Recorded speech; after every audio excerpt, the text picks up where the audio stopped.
अगर आपको भी दुनिया की दो सबसे महान टीमें इंडिया और ऑस्ट्रेलिया के बीच पिंक बॉल टेस्ट मैच के पहले दिन का रोमांचक घमासान पसंद आया हो तो हमारे इस वीडियो को दिल से एक लाइक जरूर कीजिएगा। आज की वीडियो का लाइक टारगेट केवल 500 लाइक का है, तो दोस्तों वीडियो को लाइक करना बिल्कुल भी ना भूलें। दोस्तों आखिरकार 14 दिनों के लंबे इंतजार के बाद दुनिया की दो सबसे मजबूत टीमों इंडिया और ऑस्ट्रेलिया के बीच एडिलेड ओवल के मैदान पर पिंक बॉल टेस्ट की एक धमाकेदार शुरुआत आज हुई और पहली गेंद से कुछ ऐसा हुआ देख पूरा क्रिकेट जगत दांतों तले उंगलियां दबाने पर मजबूर हो गया। जी हां, 1-0 से 5 मैचों की टेस्ट सीरीज में आगे चल रही टीम इंडिया के कप्तान रोहित शर्मा ने इस मैच में भी टॉस जीतकर पहले बल्लेबाजी करने का चुनाव किया और ऑस्ट्रेलिया के गेंदबाजों की कड़ी अग्नि परीक्षा लेना भारतीय बल्लेबाजों का बड़ा लक्ष्य था, लेकिन यह फैसला इतना भारी पड़ सकता है किसी ने सोचा नहीं था। जी हां दोस्तों, टीम इंडिया को एक विस्फोटक शुरुआत दिलाने इस मैदान पर पिछले मैच के शतकवीर यशस्वी जायसवाल के साथ कमाल लाजवाब राहुल की जोड़ी मैदान में उतरी थी।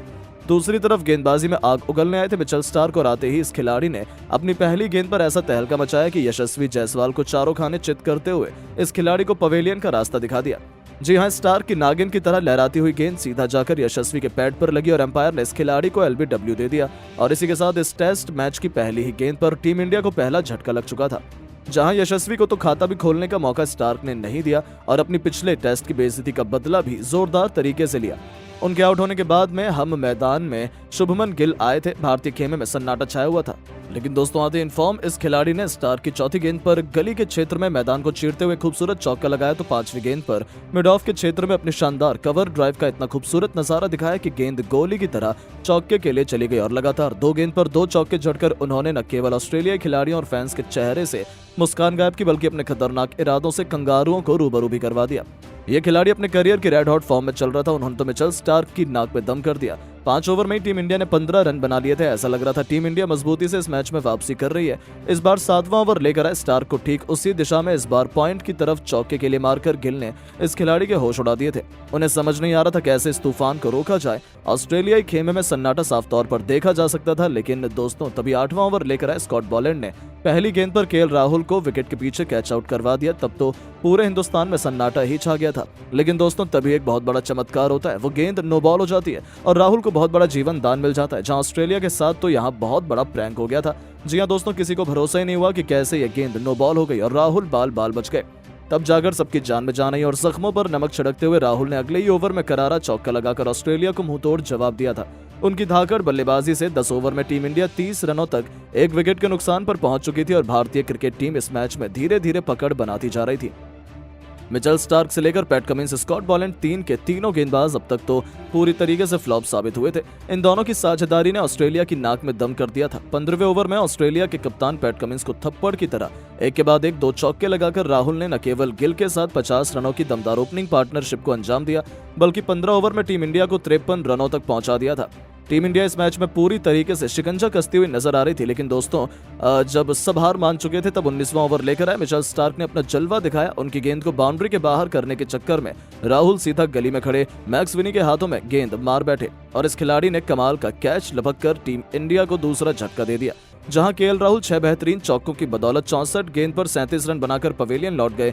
उनके आउट होने के बाद अब मैदान में मोर्चा संभालने के लिए पिछले मैच के हीरो किंग कोहली कदम रख चुके थे और आते ही विराट ने तो सीधा गेंदबाजों पर हमला ही बोल दिया। 20वां ओवर लेकर आए बॉलैंड की गेंद पर बैकवर्ड पॉइंट के बीच से शानदार चौका बटोरकर कोहली ने अपने खतरनाक इरादे ऑस्ट्रेलिया को दिखा दिए थे, लेकिन दोस्तों तभी 21वां ओवर लेकर आए मिचेल स्टार्क ने पहले गेंद पर विराट कोहली को अपने जाल में फंसाया, जहां उनकी घातक गेंद विराट के बल्ले का बाहरी किनारा लेकर सीधा स्लिप में खड़े स्टीव स्मिथ के हाथों में गई और विराट कोहली इस मैच में केवल 7 रन बनाकर पवेलियन चल दिए और इसी के साथ टीम इंडिया को केवल 77 के स्कोर पर तीसरा बड़ा झटका लग चुका था। टीम इंडिया मुश्किल में फंस चुकी थी, लेकिन दोस्तों मैदान में उतरे ऋषभ पंत ने आते ही चौके से अपना खाता खोलकर बता दिया कि वो तो अपने अंदाज में बदलाव बिल्कुल भी नहीं करने वाले हैं। लेकिन दोस्तों ऑस्ट्रेलियाई गेंदबाजों के कहर के आगे भारतीय टॉप ऑर्डर तहस नहस हो चुका था।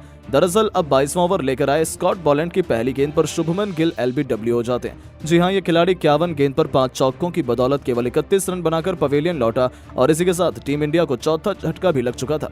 भारतीय टीम मुसीबत के दलदल में फंस चुकी थी। ऐसे में अब टीम इंडिया के संकट मोचन बनकर ऋषभ पंत का साथ निभाने के लिए खुद कप्तान रोहित शर्मा मैदान पर उतर चुके थे और इसी के साथ दिन का पहला सेशन भी खत्म हुआ, जहां लंच ब्रेक तक टीम इंडिया ने 82 रन बनाए थे और अपने 4 बल्लेबाजों को खो दिया था। पंत 4 तो रोहित 1 रन बनाकर नाबाद बल्लेबाजी कर रहे थे। लेकिन दोस्तों लंच ब्रेक के बाद मैदान में आते ही स्कॉट बॉलैंड ने तो कुछ ऐसा किया कि पूरे हिंदुस्तान की आंखों में आंसू ला दिए। जी हां दोस्तों, उन्होंने रोहित शर्मा को एलबीडब्ल्यू कर टीम इंडिया को 5वां सबसे बड़ा झटका दिया था, जहां रोहित तो समझ ही नहीं पाए कि उनके साथ क्या हो गया और केवल 3 रन बनाकर पवेलियन चल दिए, जिसका नतीजा हुआ कि केवल 87 रनों पर ही टीम इंडिया के 5 बल्लेबाज आउट हो गए थे। उनके आउट होने के बाद मैदान में नीतीश कुमार रेड्डी को भेजा गया था, जिन्होंने आते ही कमिंस को चौका मारकर टीम इंडिया को 31 ओवर में 100 रनों तक पहुंचा दिया था। तो दूसरी तरफ ऋषभ पंत भी दहाड़ रहे थे, लेकिन दोस्तों भारत की खुशी ज्यादा देर तक बरकरार नहीं रही। 33वां ओवर लेकर आए पैट कमिंस ने ऋषभ पंत को भी लबुशेन के हाथों कैच आउट करवाकर टीम इंडिया के 6 बल्लेबाजों को पवेलियन का रास्ता दिखा दिया था, जहां ऋषभ पंत केवल 21 रन बनाकर चल दिए और 109 रन पर भारत के 6 बल्लेबाज घुटने टेक गए थे। अब मैदान में रेड्डी का साथ निभाने रविचंद्रन अश्विन आ चुके थे। उन्होंने नीतीश के साथ मिलकर संभलकर बल्लेबाजी करने की जगह सीधा ऑस्ट्रेलियाई गेंदबाजों पर धावा ही बोल दिया। 36वें ओवर में मिचेल मार्श का स्वागत चौके से करने वाले अश्विन ने कमिंस के खिलाफ भी अगले ओवर में एक खतरनाक चौका लगाया। तो 38वें ओवर में मार्श की दूसरी गेंद को एक बार फिर से मिड विकेट के ऊपर से चौके के लिए मारकर उन्होंने तो ऑस्ट्रेलिया के खेमे में आतंक ही मचा दिया था। लेकिन दोस्तों उनका प्लान ज्यादा लंबा नहीं चला। मिचेल स्टार्क ने 39वें ओवर की दूसरी गेंद पर अश्विन को एलबीडब्ल्यू कर भारत के 7 बल्लेबाजों को पवेलियन की राह दिखा दी थी, जहां अश्विन भी 22 गेंद पर 3 चौके की बदौलत 22 रन बनाकर आउट हो गए। तो 5वीं गेंद पर हर्षित राणा को क्लीन बोल्ड कर स्टार्क ने अपना पंजा भी खोल लिया था। टीम इंडिया की हालत उन्होंने खराब करके रख दी थी, जहां हर्षित तो खाता तक नहीं खोल पाए।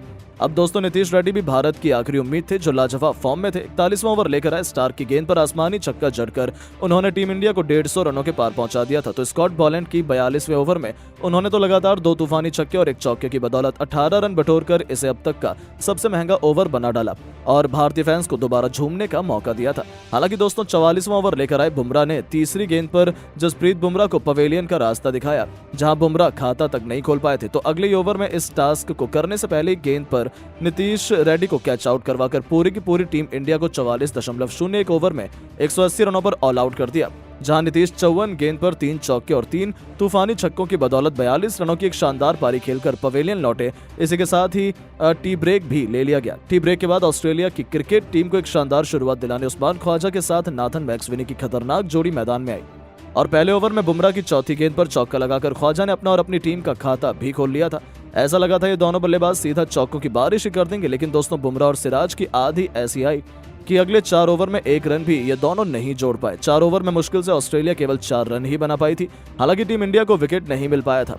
1-2 बार मौके भी बने, लेकिन कभी गेंद फील्डर से दूर रह जाती थी तो कभी रोहित शर्मा ने स्लिप में कैच छोड़ दिया। भारतीय गेंदबाज भी विकेटों के लिए एडी चोटी का जोर लगा रहे थे, पर इन दोनों ने मिलकर 10 ओवर में 22 रन जोड़ लिए थे। अब भारत की टेंशन बढ़ने लगी थी, लेकिन दोस्तों तभी जसप्रीत बुमराह ने चमत्कार दिखाते हुए 11वें ओवर की अंतिम गेंद पर उस्मान ख्वाजा को रोहित शर्मा के हाथों कैच आउट करवाकर टीम इंडिया को पहली सफलता दिलाई, जो 13 रन बनाकर पवेलियन लौट गए। और यहां से टीम इंडिया ने ऐसी वापसी करी कि पहले दिन का खेल खत्म होने तक ऑस्ट्रेलिया के बल्लेबाज बहुत बड़ी मुसीबत में नजर आ रहे थे। लेकिन दोस्तों आपको क्या लगता है, टीम इंडिया ये पहला टेस्ट मैच जीत पाएगी या नहीं? नीचे कमेंट करके जरूर बताएं और ऐसी शानदार खबरों के लिए चैनल को सब्सक्राइब जरूर करें। धन्यवाद।